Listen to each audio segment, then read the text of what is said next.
بسم اللہ الرحمن الرحیم الحمد للہ رب العالمین والصلاة والسلام علی رسول اللہ وعلی آلہ واصحابہ اجمعین وبعد۔ سامعین کرام،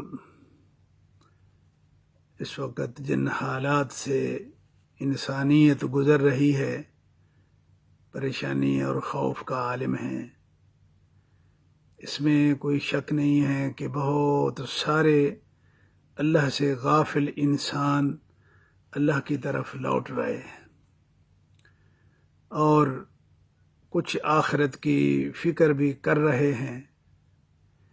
تو ان حالات میں بہت سارے ساتھیوں نے رابطہ کر کے ایک چیز کی وضاحت جو ہے وہ طلب کی کہ جی ہم ان پریشانی کے عالم میں دعائیں بھی پڑھ رہے ہیں، جو اذکار ہیں وہ بھی کر رہے ہیں، نماز کی بھی پابندی کر رہے ہیں، جن جن وظائف میں اللہ کے رسول صلی اللہ علیہ وسلم نے کچھ ضمانتیں دی ہوئی ہیں، حفاظت کی وغیرہ، مشکلات سے بچاؤ کی، تو اس کے باوجود بھی مشکلات ٹل نہیں رہی ہیں، کسی نہ کسی مشکل میں مبتلا ہو جاتے ہیں۔ تو اس کا کیا مطلب ہے؟ تو بھائی بات یہ ہے کہ چند چیزیں ہیں، اچھی طرح سمجھ لو۔ پہلی بات تو یہ سمجھنے کی کوشش کرو کہ یہ جو وظائف ہیں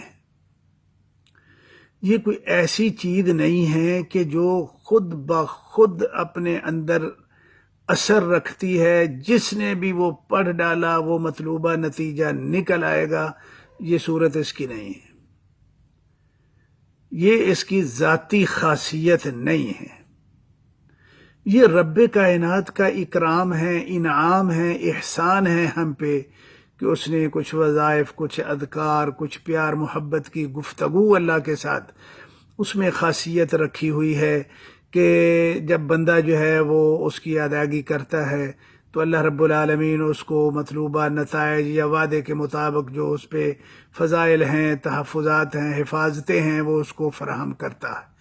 تو یہ اس کو جو ہے نا وہ اس تناظر میں جو ہے نا وہ سمجھنا چاہیے۔ دوسری بات آپ یہ ذہن میں رکھیں کہ بھائی کوئی وظیفہ ایسا نہیں ہے کہ جو اللہ کو، جس کے ہاتھوں اللہ مجبور ہو کہ بس آپ نے وظیفہ کر لیا اور وہ نتائج جو ہیں وہ پکے ہیں، اللہ جو ہے وہ پابند ہے، وہ دے گا ہی دے گا۔ کوئی بھی وہ کلمات کو ادا کر لے تو وہ نتائج برآمد ہوں گے، ایسا مسئلہ نہیں ہے۔ یہ عقیدہ ان اذکار کے بارے میں مت رکھیے۔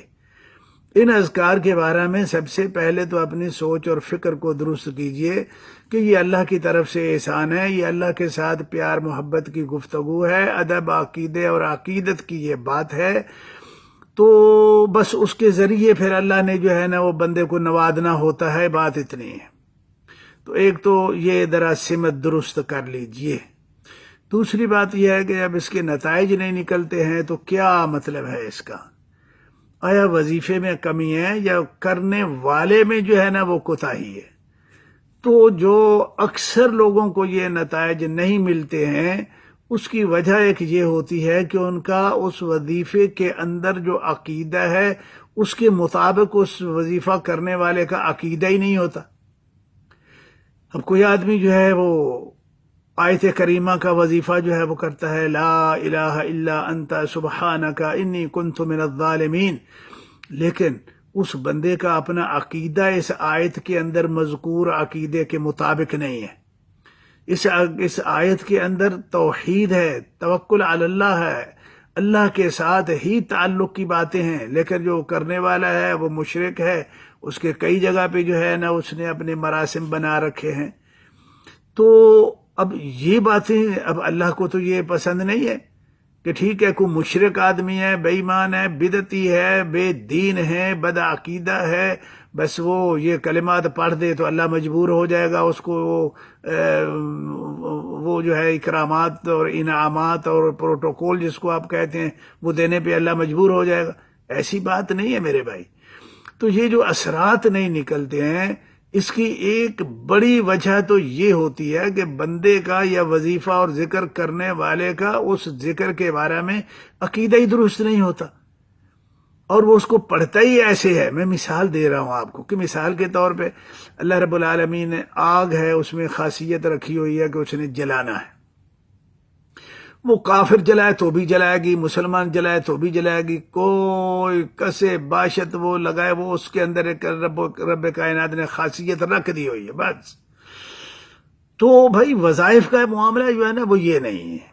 وظائف کا جو معاملہ ہے یہ تو اللہ کے ساتھ پیار محبت کی باتیں ہیں۔ اگر پیار محبت سے کریں گے اور محبت کے آداب کو ملحوظ رکھ کے کریں گے، نتیجہ بھی نکل آئے گا۔ اور اگر جو ہے وہ دل کے اندر اللہ کے ساتھ جو ہے وہ بد اخلاقی ہے، شرک ہے، بدعت ہے وغیرہ وغیرہ، تو کہاں نتیجے جو ہیں وہ نکلیں گے؟ تو اس لیے یہ جن بھائیوں کو یہ نتائج نہیں ملتے ہیں تو وہ اس معاملہ میں ذرا اپنی اصلاح فرمائیں۔ پھر کچھ ساتھیوں کی یہ ہوتی ہے کہ جی دیکھیے صبح کی نماز ہم پڑھ لیتے ہیں تو پھر سارے دن کی جو ہے نا وہ او بھائی وہ جو اللہ کے رسول صلی اللہ علیہ وسلم نے فرمایا نا وہ ٹھیک فرمایا۔ آپ اپنی نماز چیک کریں کہ آپ نے نماز سنت کے مطابق پڑھی، جیسے نماز پڑھنی چاہیے ویسے پڑھی، یا آپ جیسے تیسے الٹی سیدھی پڑھ کے آ گئے اور آپ نے جو ہے نا وہ ضمانت پکی کر لی سارے دن کی۔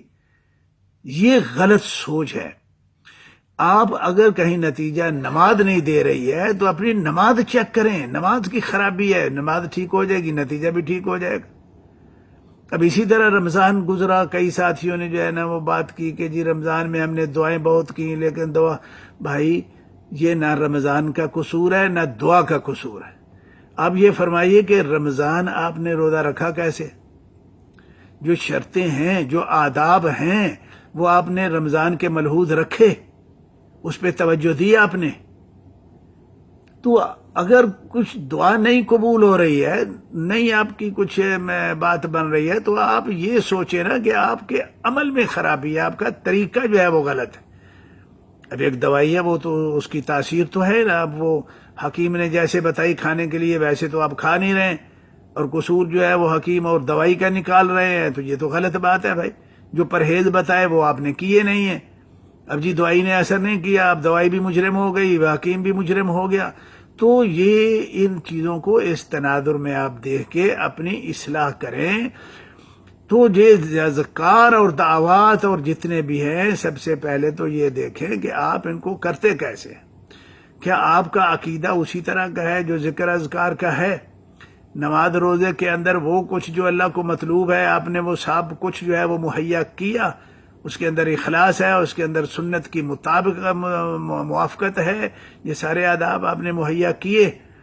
پھر اللہ کے ساتھ آپ نے تعلق جو ہے وہ توکل علی اللہ، اللہ کے علاوہ کسی اور کو دیکھنا نہیں ہے، بس ایک ہی بات ہے، امن یجیب المضطر اذا دعاہ ویکشف السوء، کہ اللہ کے علاوہ کوئی مشکل کشا نہیں، کوئی حاجت روا نہیں ہے۔ یہ عقیدہ آپ نے اپنے اللہ کے ساتھ جو ہے نا وہ پورا اس پہ پورا اترتے ہیں، آپ پورا اترے، پھر دیکھیں کہ یہ اذکار جو ہے وہ کیوں اثر نہیں کرتے۔ ان کا اثر ہے بھائی، یہ اذکار آخر میں آپ کو بات پھر کہہ رہا ہوں، یہ اذکار یہ اللہ تعالیٰ کے ساتھ پیار محبت عقیدے اور عقیدت کی گفتگو ہے۔ جب آپ کا عقیدہ اور عقیدت ہی اللہ کے ساتھ درست نہیں ہوگی تو ذکر کیا کرے گا؟ اثر تو اس میں اللہ نے ڈالنا ہے نا۔ تو اللہ کے ہاں یا کے مطابق آپ نے شرطیں پوری نہیں کی ہیں تو کیا نتیجہ نکلے گا؟ یہی نکلے گا جو نکل رہا ہے۔ تو بہرحال ان آداب کا جو ہے نا وہ خیال کیجئے، اس کے بعد جو ہے وہ آپ کریں، دیکھیں۔ پھر بھی اگر نہیں مرتب ہوتا تو پھر اللہ کی مرضی ہے، اس کا ایک نظام ہے، ابتلاء کا، آزمائش ہے، لیکن آپ کا یہ ذکر وظیفہ دعا ضائع نہیں کیا ہے، اس نے جو ہے نا وہ محفوظ کر لیا ہے، ریزرو ہو گئی ہے، بالکل محفوظ کر لیا، آپ کے اکاؤنٹ میں محفوظ ہے، قیامت کے دن آپ کو جو ہے نا وہ بہت کچھ ملے گا انشاءاللہ تعالی۔ تو یہ طریقہ کار ہے، اس طریقے پہ آپ کریں گے انشاءاللہ اللہ تعالیٰ ضرور جو ہے وہ سنے گا، یہاں نہیں تو اس کا ثواب آخرت میں ملے گا انشاءاللہ۔ بس ان آداب کو ملحوظ رکھیے۔